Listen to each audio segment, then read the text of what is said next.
তো ভাই সব আপনারা কি নির্ধারণ করে দিয়েছেন বিএনপি বিরোধী দলে যাবে নাকি? আপনারা যখন এত বেশি কনফিডেন্ট হলেন, আত্মবিশ্বাসী হলেন যে সরকারি দল হবেন, তাহলে নির্বাচন না আসেন না কেন? আজকে এই বাহানা, কালকে এই বাহানা, পরশু এই বাহানা দিয়ে নির্বাচনকে বাধাগ্রস্ত করতে চাচ্ছেন কেন? পত্রিকায় আজকে হেডলাইন দেখলাম, কোথাও বলছে বাংলাদেশ জামাত ইসলামী সরকার গঠন করবে, বিএনপি বিরোধী দলে যাবে।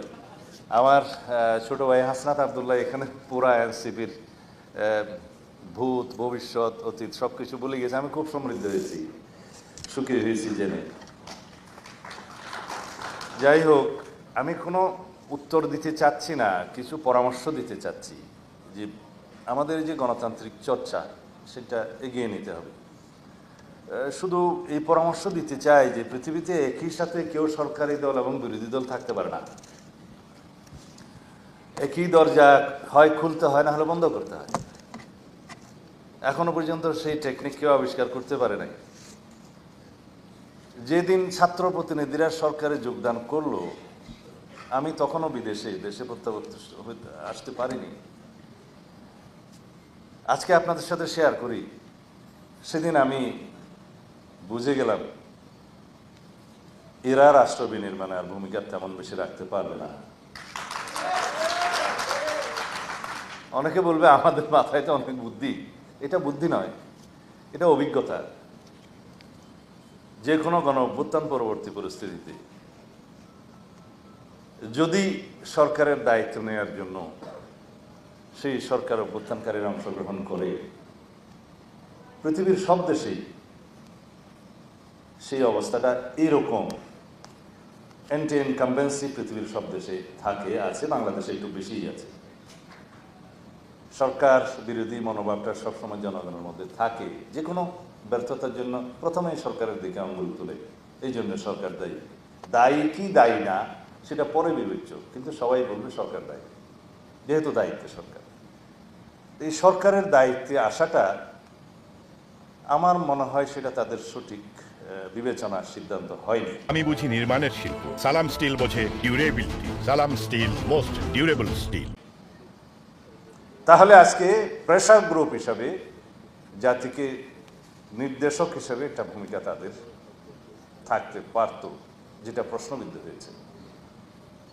এখনো তারা ছাত্র প্রতিনিধি হিসেবে যারা সরকারে বসে আছে, প্রতিদিনই তাদেরকে লায়াবিলিটি কাঁধে নিতে হচ্ছে, হবে। যাই হোক, ওদেরকে আমি সরে আসার জন্য আহ্বান নিজেরা জানালে তো হবে না, তাগিদটা নিজেদেরকে নিতে হবে। আর আমাদের কিছু কিছু ইতিহাস আছে পার্লামেন্টারি। সেই পার্লামেন্টে অনেক সময় আমরা বলতে শুনেছি, যদিও ওই পার্লামেন্টগুলোকে আমরা স্বীকৃতি দেই না, কিন্তু কিছু বচন, কিছু কাহাওয়াত এখনো রয়ে গেছে। একজন নেত্রী বলছিলেন, আর কি নামটা নেব কিনা, রোশনেশ্বর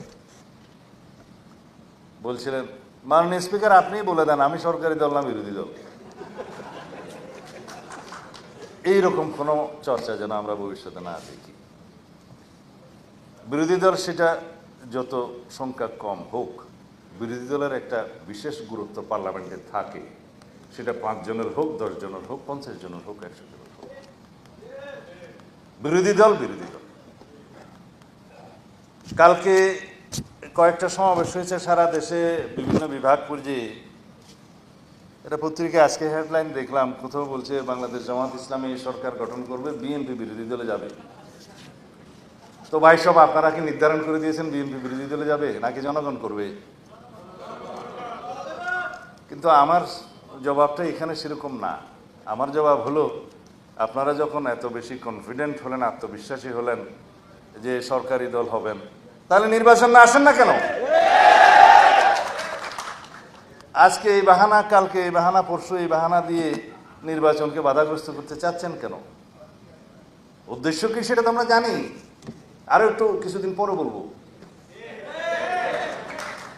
কাদেরকে নিয়ে আপনারা আন্দোলন করছেন এখন যুগপথের সঙ্গে, সেটা জনগণ দেখছে। তাদের মধ্যে একটি দল আছে, আমি নাম নিতে আবার অসুবিধা, 2024 সালের 7ই জানুয়ারি আমিটামি নির্বাচনে অংশগ্রহণ করেছিল। মার্কাটা বলতে পারি না, না আচ্ছা, আপাতত ওইটা থাকলো, কারণ 7টা দলের মধ্যে আপনারা নাম খুঁজে নেবেন। তারা যদি যুগপথের সঙ্গে হলে নিষ্পাপ হয়, তাহলে বাকি যারা 28টা দল দামি দামি নির্বাচনে আওয়ামী লীগের সঙ্গে হয়েছিল, তারা কি মহাপাপী? মানে আপনাদের সাথে সঙ্গী হলে যুগপথের, তাদের কোনো পাপ নাই, এই নীতি সঠিক নয়। আর আপনারা কি বাতাসের কথা বললেন, তো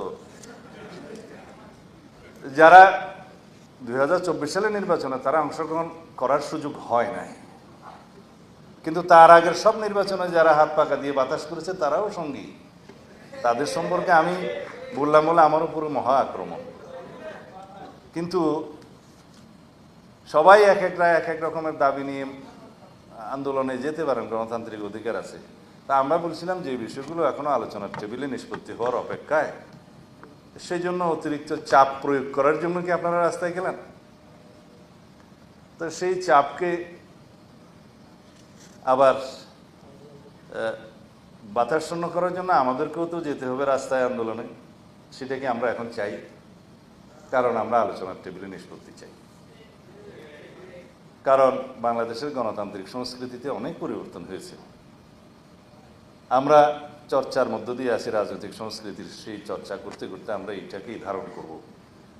আমরা ঐক্যবদ্ধ থাকবো জাতীয় ইস্যুতে, দেশের স্বার্থে ইস্যুতে, স্বাধীনতা, সার্বভৌমত্ব, গণতন্ত্রের ইস্যুতে, যে কোনো জাতীয় বিষয়ে আমরা ঐক্যবদ্ধ থাকবো। কিন্তু গণতান্ত্রিক চর্চায় আমাদের মধ্যে বাহাস হবে, মতভিন্নতা হবে, বহুমত পোষণ করব, কিন্তু সেটার নিষ্পত্তি হবে আলোচনার টেবিলে। আলোচনার টেবিল এবং আন্দোলন দুইটা যদি একই ইস্যুতে হয়, তাহলে এটাও স্ববিরোধিতা।